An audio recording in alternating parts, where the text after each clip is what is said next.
Today I have the great privilege of speaking with Dr. Yuri Maltsev. Having grown up and spent his early professional career in the socialist economy of the Soviet Union, Dr. Maltsev has both a fascinating personal story and deep insights regarding the perils of socialism. Excerpts from this interview will be featured in our forthcoming short video, Boris Goes Shopping. Dr. Maltsev, welcome. First off, I just wanted to get some background from you. Tell me about where you grew up, what life was like there, and then how did you get involved in economics?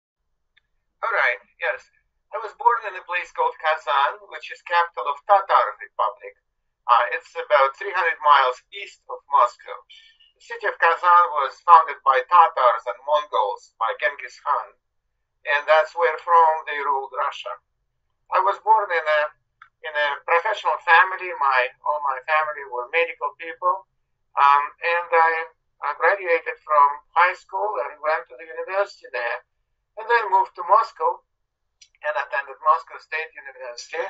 And in the university, I was infected by the free market economics because a friend of mine gave me a forbidden book by Friedrich August von Hayek, great Austrian economist, Road to Serfdom. I was given this book just for one night, and it was amazing because I had a lot of thoughts on this, but it was like developing the film because Hayek, he has absolutely iron logic. He has a fantastic, I would say, gift of persuasion of people. And so next morning I went to the dean of my college in Moscow University and changed my major from history to history of economic thought and economic history so that I could already legally read Hayek and von Mises and other great economists. In Soviet Union, if you are not authorized to read, say, Hayek or von Mises or whomever else that the government doesn't want you to read, you could get 7 years of jail. Wow. And if you are passing a book like Road to Serfdom around, you could get 12 years for dissemination of anti-Soviet slander, as they would put it. Mm-hmm. So at that point, did you want to teach economics? Yes, all my life I would combine teaching with research and sometimes working even for government. I worked for the late government of President Gorbachev as one of economic advisors. I wasn't the advisor, I wouldn't take the blame for, for ruining 11 time zones, but I was one of advisors and nobody listened to it, and look what happened. About what year was that when you were in university and exposed to free market ideas? Well, I went to university from 1968 to 1973. So the book was given to me in 1972. But I would say that I never was infected with the bacilli of communism before because my grandfather was murdered by Stalin in 1939. Oh, okay. And so my father's life was screwed up because of that.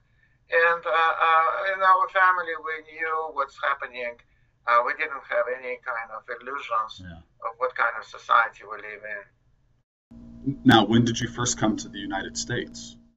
Well, I defected from Soviet Union in 1989.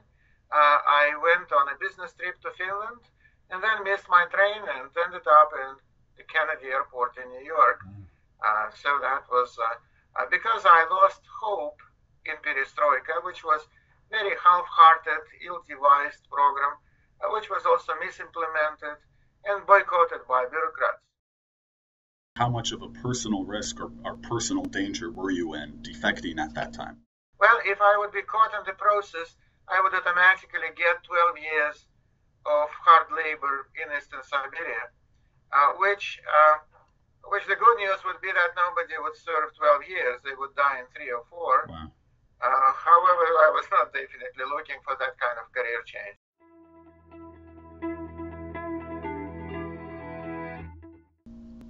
Now, the purpose of the Economics on Location video we're doing is to compare and contrast the socialist, centrally planned economy with the market, spontaneous order, entrepreneurial type economy. And I would just like you to reflect on, when you first arrived in the US, what did you notice? What were the economic differences that struck you from having lived your whole life in the Soviet system? Amazingly enough, that was not even economic differences, that were people. People smiling, saying hi, That was completely unusual. It was such a drastic change from Soviet Union. If you will look at any kind of documentary showing you footage of Soviet life, you would see people pretty grim-faced. Nobody would smile. You would never hear laughter in the public places. So that was really a very gray, grim society. Then besides that, definitely material wealth is overwhelming. I remember back in Soviet Union, I worked in a very high position in Soviet government, and for me to buy a VCR, it would take maybe about 5 years of savings. In the United States, when I got my first job at the United States Institute of Peace, I bought my VCR with 1 day savings. One day wages were enough to buy VCR, and at that time VCR was $265, I remember. Today, to buy a DVD player would take me maybe an hour of my time. Tell me more, if you would, about shopping, because the setting for Yeltsin's story is the grocery store. And when he came, he was just stunned at the amount of food available, how clean it was, how bright it was, and so on. Did you have a similar experience? Oh, definitely, yes. I lived in Washington, D.C., and Safeway was just kind of my the most favorite place. I would just walk there. Also in Washington in the summer, it's very hot. And Safeway is so well ventilated and air conditioned, and just to see all these varieties was amazing, even for a person who had way more access to good things in the Soviet Union than most others. What were stores like in the Soviet Union from your own experience? In the Soviet Union, they had 2 types of stores. One for the masses, and that would be nothing then. And then the other stores, which would be so-called closed stores, that would be for bureaucracy, for government and party officials. And because I worked for the government, I had an access to this special store, and I would go there every Tuesday. Tuesday was my day, so I could go and buy things. However, that store wouldn't resemble anything close to the regular United States supermarket. The stores for the masses were just empty shelves. Some of them were pretty clean because there was absolutely nothing. So it is fair to say that the kind of shopping and grocery store that even people like Boris Yeltsin had access to was just empty and bland compared to just the basic store in the United States. Exactly. I had the dubious pleasure of working with Mr. Yeltsin for half a year together, and he used to say that to get rid of communism, you need to walk the whole population of the Soviet Union through a department store or grocery store in the West. So this knowledge was kind of floating around, but to see it in person was something else. That's right, yes. Mr. Yeltsin, at that time, he was pretty humorous and nice person. Later, he developed this bad habit of liking certain beverage too much. I see. But before that, he was, he would make some nice quips all of the time. So you're an economist and you've studied these things for a long time. Can you give a very brief commentary on what was the economic problem in the Soviet Union? Well, the economic problem on the Soviet Union was socialism.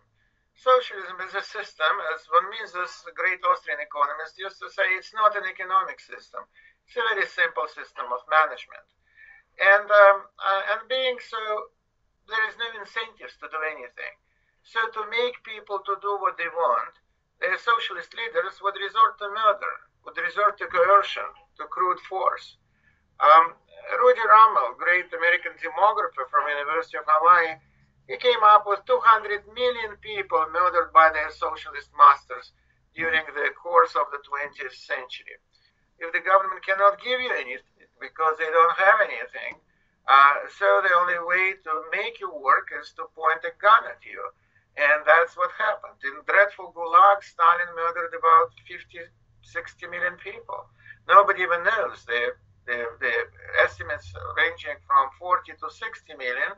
And I don't even care which number is that, because both numbers are completely horrific for an ordinary human to understand. Stalin himself used to say, death of one is a tragedy, death of a million just statistics. Mm-hmm. So that's what it was. And then Gorbachev, when he came to power, he had an idea that socialism was perverted by Stalin, that we should strive for some kind of a human type of socialism, socialism with a human face, he called it. And at that time we had a pretty good joke in Moscow, which explains what happened. Because what Gorbachev did, he removed the fear out of the system, which was glued together only by fear. Mm. And the joke is that CIA didn't know what's happening during Perestroika, and they sent their best agent to Moscow. And this agent is walking from one store to another. He goes to a butcher shop and writes in his little notebook, "No meat." He goes to a bakery and writes there, "No bread." He goes to the shoe store and writes in his little notebook, "No shoes."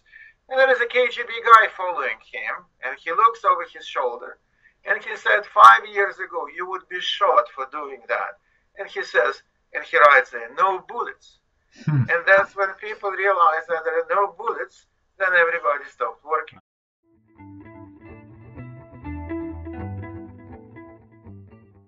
Now, the Soviet Union had a lot of natural resources, a lot of able people, a lot of knowledge. What accounts in the direct economic sense for no food on the shelves? Yeah, people not working. Because it's very difficult to make people to work for somebody else for nothing. So that's the most important thing. I testified before the Agricultural Committee of the United States Congress on this topic. And there was a gentleman from the U.S. Department of Agriculture saying that, well, they don't know how to do things. We will send them experts from the United States, and they will teach them how to harvest well, how to keep what they harvested, how to store it, how to distribute it. And then I was asked to make a comment, and my comment was that with any amount of experts, you never can make people work for somebody else for free. Mm-hmm. And that was the most important. The absence of economic calculation, absence of any economic incentives, absent of the price system. There is no magic of the price system. It was central planning. How you in the world would plan shoes, for example, for the people? How would you know what are the sizes that they need? What are the colors they would prefer? Whether their feet are wide or narrow or whatever else. Mm-hmm. It's just a mind-boggling exercise in futility. And that brings us, of course, to the market system and entrepreneurship and the incentives that we get from prices and profit. Of course, that doesn't work perfectly in the U.S., but it works pretty well. And the contrast is stark between the socialist economy and what we might call the imperfect market economy in the U.S. Talk about that from your perspective, from transitioning from the one to the other. Yes, I have a pretty kind of, I would say, simple and clear explanation for that.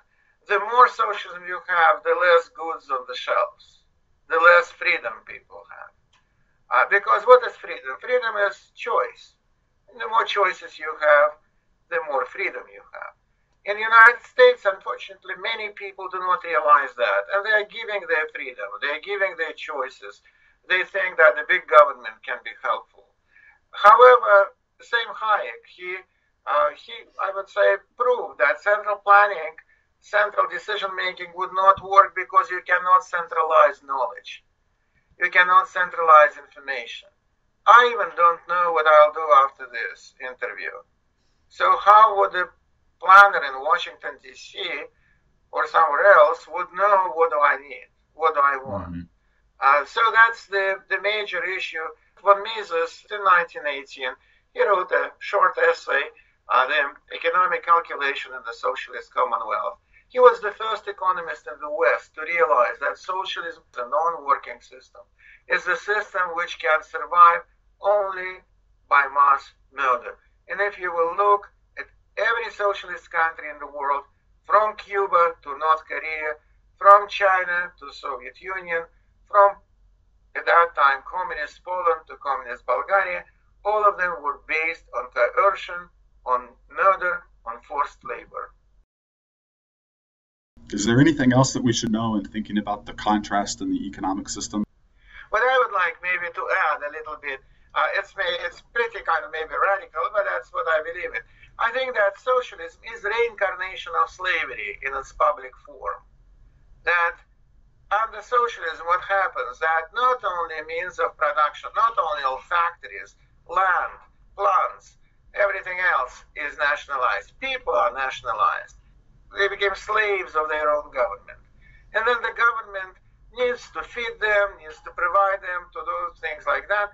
And erroneously, people in the West, they look at that slavery and they see only things like free healthcare. If you look at slavery, in slavery also, it was free healthcare, free housing, free food, free everything. Mm-hmm. But who would like to live like that? And in the Soviet Union, the conditions of life were appalling. Life expectancy was 57 for men and 66 for women. 36% of hospitals in today's Russia do not have running water or sewer system. So you can see how devastating was socialist experiment for the country, which could be the richest country in the world, with 11 time zones, with all natural resources.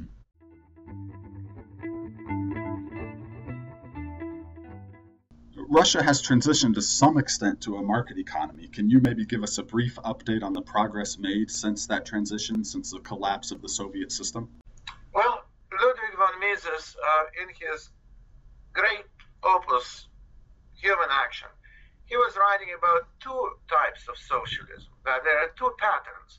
One is the Russian pattern, that would be Soviet socialism, where everything belonged to the state.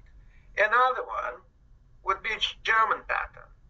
German pattern would be central planning, but without public ownership of everything. So that German pattern that he was referring to was National Socialism, was Nazism. Nazism was another form of socialism, or socialism with kind of capitalist veneer, in a sense that was socialism where the private property rights were declared.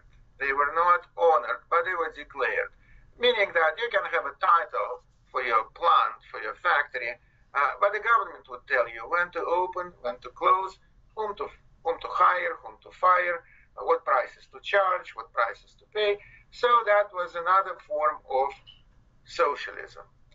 Now Russia succeeded in moving from Soviet type of socialism to this German type, to German pattern. So I would say that Russia is emerging as a fascist state because it's a big government deciding everything for people. It's authoritarian government. It's a government which is a menace not only to its own people but to its neighbors and to us in the United States. Has there been any improvement, though, in the sense that there is at least some level of market functioning, some food on the shelves now? Of course, even because the German pattern, as bad as it is definitely less of socialization than in the Soviet pattern. And sure enough, today's Russians live much better, much better than they lived under Soviet socialism. Some of them, like 10 million last year alone, went for vacationing into other countries, which were unheard of. Many Russians today, they have access to World Wide Web. Many of them have cars. Their cars density in the Soviet Union was one car for 118 households. So today it is already one car for about 50 households. So they double the amount of cars per person.